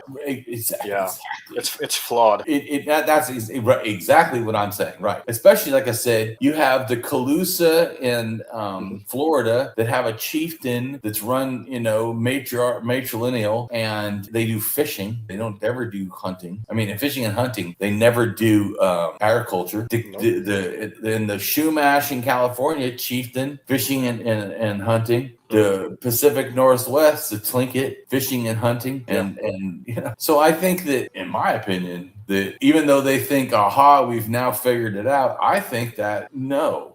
No, and what's interesting with like we were talking about clay and pots earlier, that's another classic thing. Like, oh, if this culture doesn't produce pots, they're simplistic. If they do produce pots, they're more complex. Well, the Pacific Northwest, they don't make pottery. They store their food in boxes. They cook their food in boxes. Yeah, and also in baskets that they sometimes weave out of trees or roots or grass. Yeah, that's what they're using. That's what they're using their woodworking tools for. And like all the cooking troughs, the boxes, the boats, the houses, the planks, all that stuff. There's a lot of complexity there, even though they're not farming agriculturally and they're not using pottery, but the complexity is still there. They're very sophisticated. I totally agree. I think that also I think that people like simple answers. Especially nowadays. The more I've done research, the more I go, simple is the problem. Yeah. We like Cliff Notes. We want to just tell me the big picture. Yeah, but that doesn't really get you. Just like imagine if I try to see a big picture of the clay. I think it starts in the Middle East and it spreads everywhere around the world 5,000 years ago. And that is the big picture.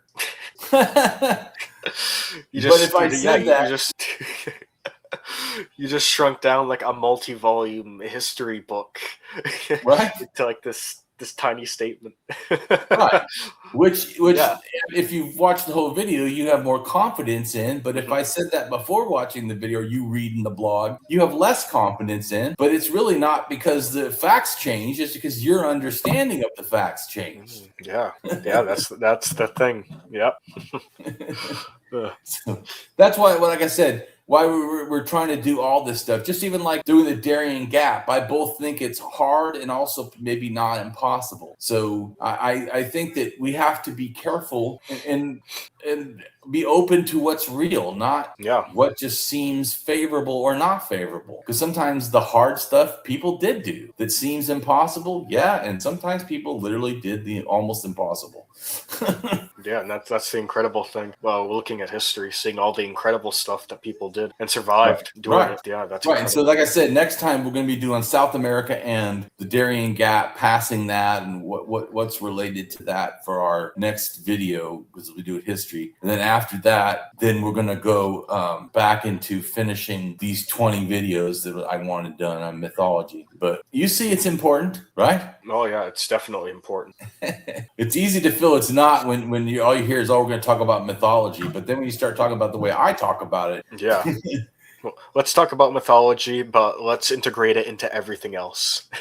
exactly. Yeah. If anything, I prefer this approach because it puts it in context every time. Yeah. It's not just like this abstract idea that you can't connect to anything, you know? Like, Well, here's how I don't like that the either. pottery, I the don't find migrations. that is useful. I want people to understand, not just believe me. Like I said, I can just tell you. You can say, "Oh, Damien knows stuff," and you just believe. I don't want you to believe me. I want you to understand for yourself. The same way. So go ahead and tell people where to find you and stuff. And I'll, as always, put this into the blog, the main blog for you, and then put it in either the comments or the responses. Okay, you can find me at academia.edu at Dylan Violet. It's a black profile picture, blue squiggly lines, and orange colored geometric icons. Aside from that, I'm also on x.com. I go by Copper Violet on there. It's like a profile picture of an almond with like some type of mask, some knight armor, face mask, things like that. I'm on Facebook. I go by Dylan Violet. Picture of me holding my black lab. If you want to reach out for a more personal conversation about my research interests, reach out there. But like for business, just contact me at academia.edu or copperviolet@gmail.com. Right on. Well, I appreciate and I thank you for spending time and doing this. I look forward to much more videos in the future. Yep, so do I. Right on. Okay, take care. Yep, take care, everyone. See you next time.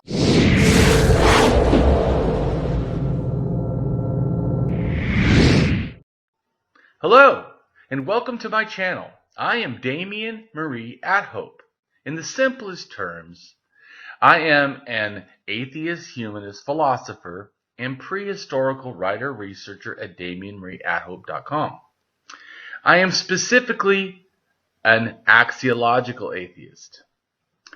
An axiological atheism can be thought to involve ethical and value theory reasoned and moral argument driven apatheism, agnosticism, atheism, anti-theism, anti-religionism, secularism, and humanism.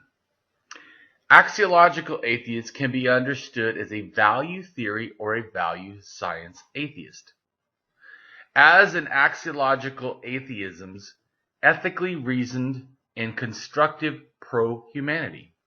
I am an axiological thinker, value theorist.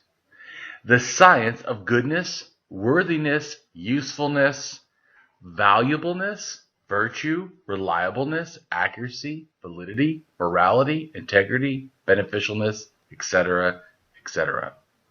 We axiologists have a value consciousness. And in general, we see the architecture of humanistic humanitarianism value in people that we see as dignity beings. Places and things are not. Axiology is a value theory. In its broadest sense, it involves areas of philosophy that are deemed to encompass some evaluative or evaluation aspect. Therefore, it crosses almost all domains in some way or another. Now for a more detailed terms as to what I am. I am an axiological atheist, an anti-theist, an anti-religionist, secularist, humanist, rationalist, writer, artist, poet, philosopher, advocate, activist with schooling in psychology, sociology, as well as I am an autodidact, self-taught in science, archaeology, anthropology, and philosophy. I promote science and am against pseudoscience, pseudo-history, pseudo-morality, things that are found in religion.